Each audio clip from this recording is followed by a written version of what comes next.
Assalamualaikum warahmatullahi wabarakatuh.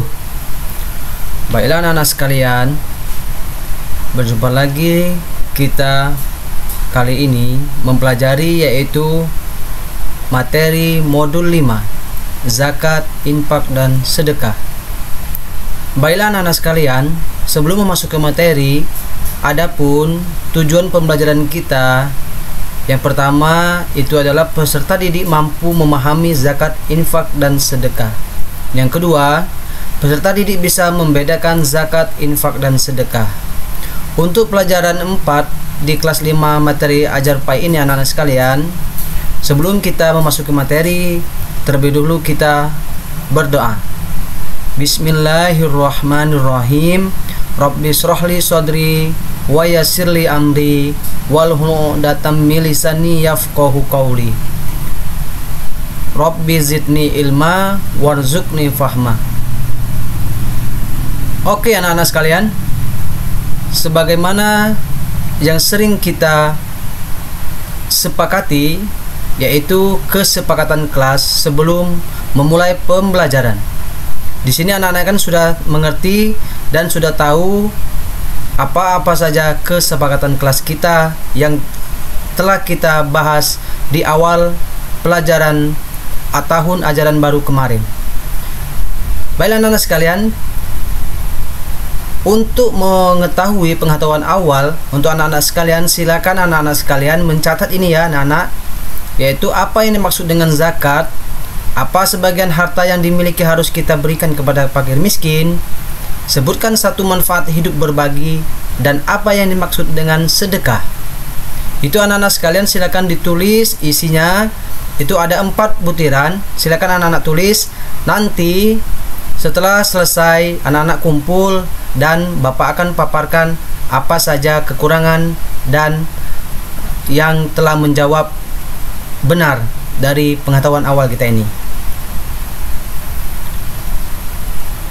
Baiklah anak-anak sekalian, untuk yang pertama yaitu pengertian zakat. Zakat menurut bahasa artinya adalah tumbuh atau berkembang, atau disebut juga dengan suci dan berkah atau pensucian. Adapun menurut syara, zakat adalah hak yang telah ditentukan besarannya yang wajib dikeluarkan pada harta-harta tertentu. Hak yang telah ditentukan besarannya. Di sini menurut ilmu fikih anak-anak sekalian,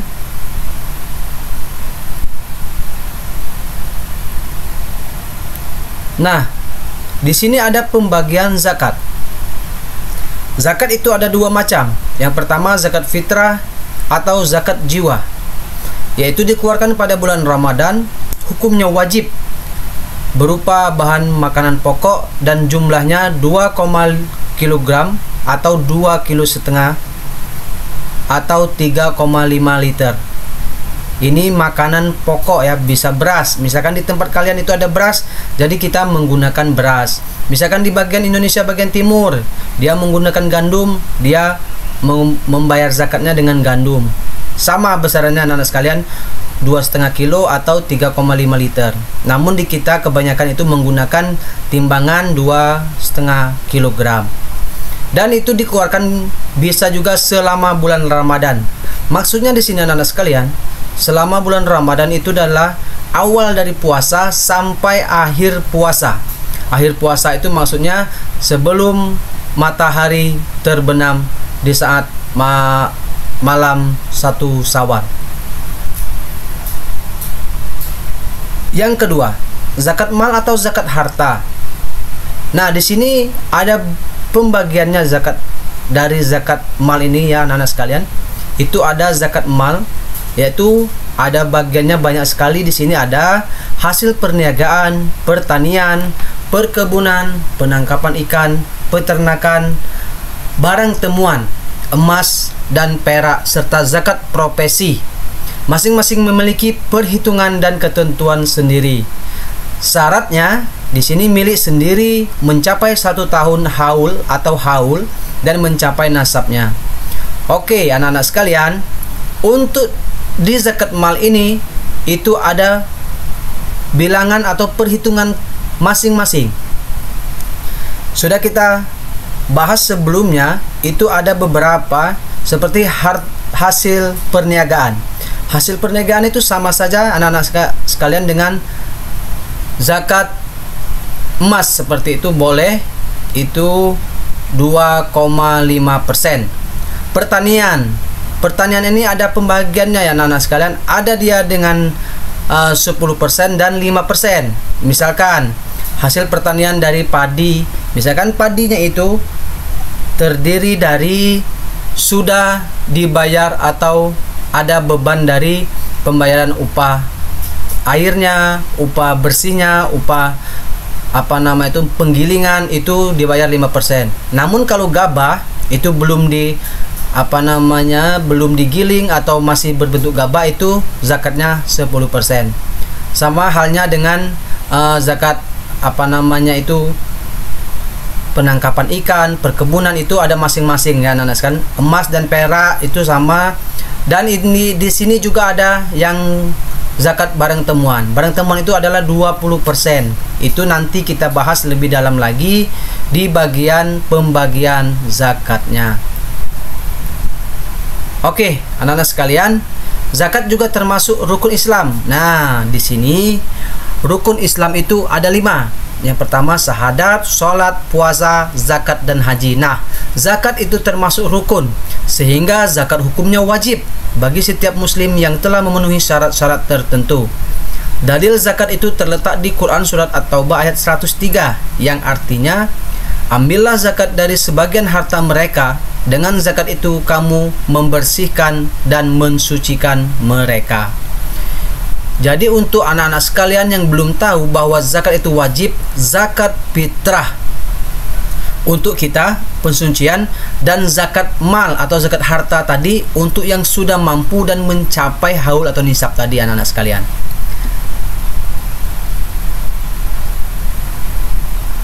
Nah, di sini ada penerima zakat. Penerima zakat ini anak-anak sekalian ada 8 asnaf. 8 asnaf itu terbagi dari fakir, miskin, fisabilillah, mu'alaf, gharimin, ibnu sabil, amil zakat, dan riqab. Yang pertama, fakir, orang yang tidak mempunyai harta atau hasil usaha pekerjaan untuk memenuhi kebutuhan pokoknya dan tanggungannya.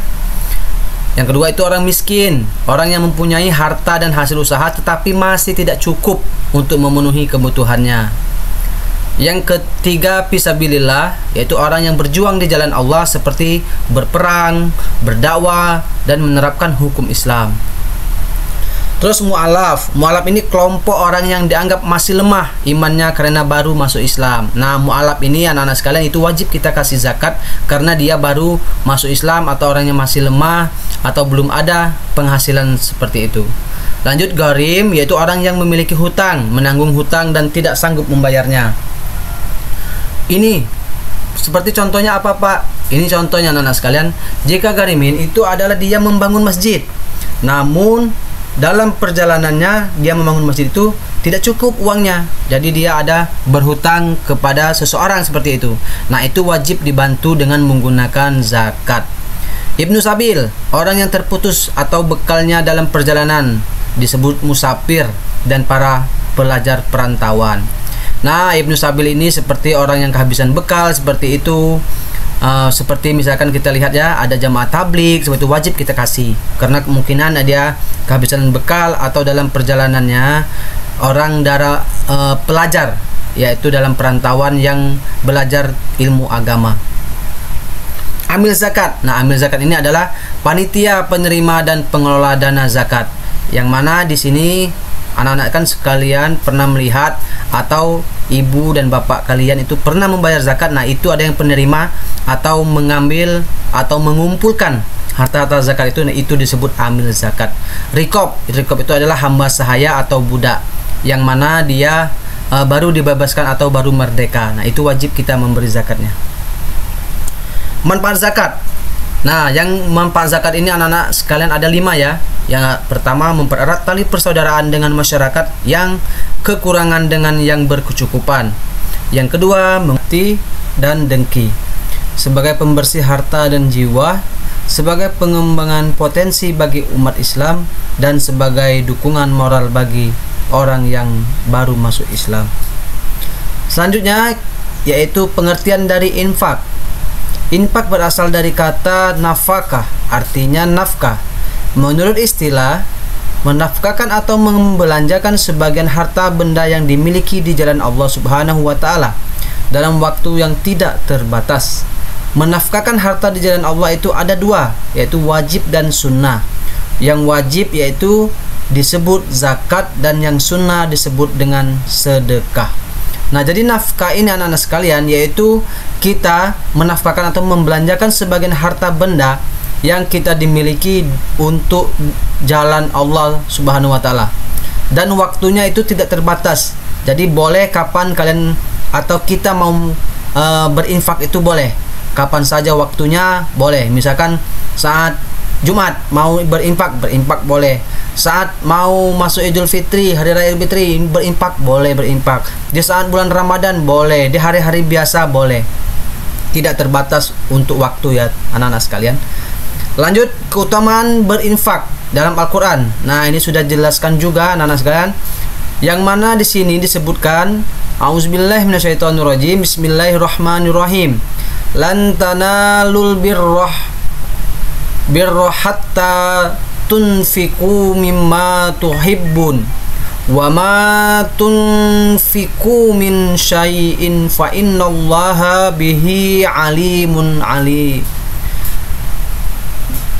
Yaitu dijelaskan kamu tidak akan memperoleh kebajikan atau kebaikan sebelum kamu menginfakkan sebagian harta yang kamu cintai, dan apa yang punya yang kamu infakkan tentang hal itu sungguh Allah Maha mengetahui.